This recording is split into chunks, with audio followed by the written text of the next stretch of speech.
Hey guys, what's going on? It's me, Ross, Artur's fan club, back here, hyped up on NyQuil because I woke up this morning feeling like garbage, with like this weird stomach cold. I wasn't gonna record a video today, but then I felt even worse, and my day got worse when the news came down that Coby White underwent shoulder surgery related to a basketball injury that occurred away from the team. His left shoulder. His reevaluation timeline is 4 months. His recovery timeline unknown. The team will reevaluate in 4 months, and we will find out then what's going on. Obviously, that will bleed into training camp and quite possibly the regular season, which starts on October 19th. So 4 months is right around that day, which sucks. You got to feel for Coby White. Obviously, coming off a season which had ups and downs, but towards the end of the season was trending in a very positive direction. You know, hoping for a full off season of training with Zach LaVine. He was going to join him and Patrick Williams over the summer. Forming chemistry with Nikola Vucevic, learning from Billy Donovan. Just a bunch of reasons why this really sucks. I don't really need to spell it all out for you guys. There's never a good time to get injured, obviously, but the timing is just awful on this. It seems like it happens every offseason with the Bulls, where we have a young guy who is poised to take a big next step, needs that developmental time in the offseason, needs that practice time with his teammates, and instead is rehabbing and not getting those important reps. So, not fun news, not something any of us wanted to see. And there are a few things that are going to be affected by this. Like I said, first things first, the most important thing is just Coby White's health. Hopefully he makes a full recovery, a speedy recovery. Hearts go out to the guy. Just a totally nice person who you hate to see it.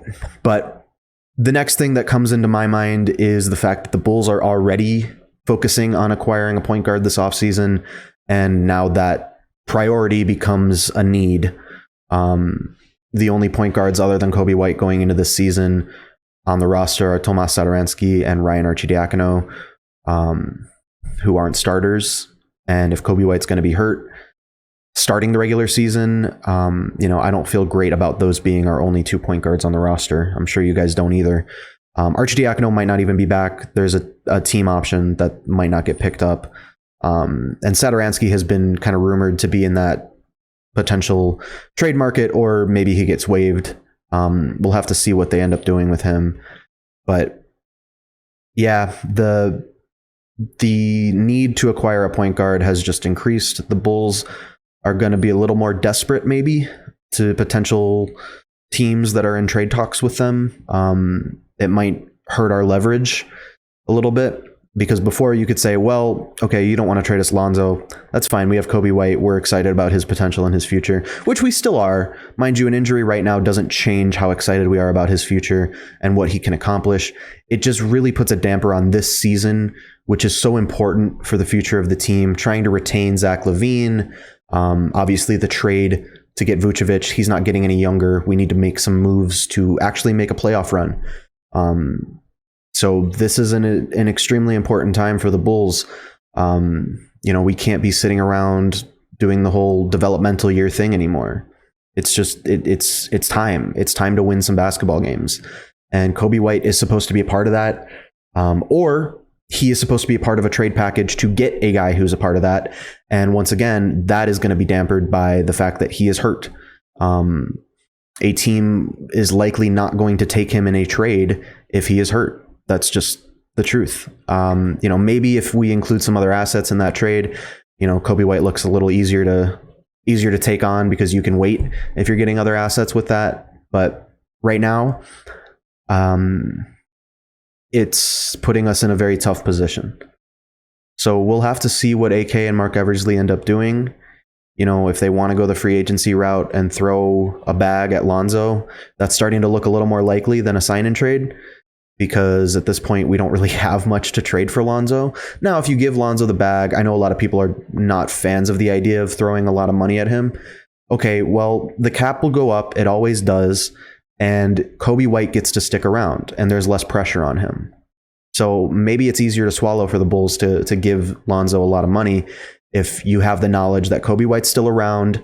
He's going to be coming off the bench when he's healthy. There's less pressure for him to perform and get healthy right now because we're going to have Lonzo coming in. There's a couple other guys, names kicking around. I mean, Chris Paul could end up declining his player option. He could be a free agent. Malcolm Brogdon is, I think, a restricted free agent. There's a couple other names out there that people are kicking around, not to mention the fact that the Bulls could still end up getting that pick back from the Orlando Magic if it's top 4. So there are options here. Just kind of a somber day for us thinking about the future of the team. You want Coby White to be a part of that, and you want him to take the next step in his 3rd season in the NBA. And it's hard when you spend the offseason rehabbing. You're not in the weight room. You got to wait maybe 2 or 3 months to even start putting up shots again. Thankfully it's his left shoulder, his offhand.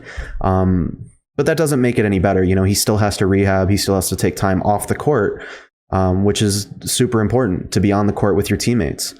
So it just kind of sucks. And like I said, it seems like it happens every offseason. Lauri Markkanen, Wendell Carter Jr., even going back to like Bobby Portis, Nikola Mirotic, like all those guys come to mind of players who we were really excited about going into, whatever season it was, second, third season, and they ended up being in rehab. Even Derrick Rose, I mean, going back that far where, he's spending the offseason rehabbing, not improving his game. And you see the results in the season when maybe they look okay, but they don't look like they've really taken a step. So hopefully not the same situation with Coby White. He's had time this offseason to practice and train. It's not like the offseason just started today. So there's still 100+ days until the Bulls play basketball again, which is plenty of time for him to hopefully get right. But yeah, things are not ideal for the Bulls right now. I'm probably going to go pass out. I feel like crap still. I need to get right, get my mind right, get back to 100%. But thank you guys for watching. There's an article up right now on arturisfanclub.com/blog with the same knowledge, information I just talked about. And then we're going to do a deep dive on all the potential point guards the Bulls could target this offseason, because it's got to be someone. We're going to make a list of every single point guard we could possibly think of, and we'll be right about 1 or 2 of them, maybe. We'll see. But thanks again, guys. Make sure to like and subscribe if you enjoyed the video. If you're a Bulls fan, NBA fan, got content coming up all the time. Probably not anymore today. Like I said, I'm going to go pass out. So take care. Peace.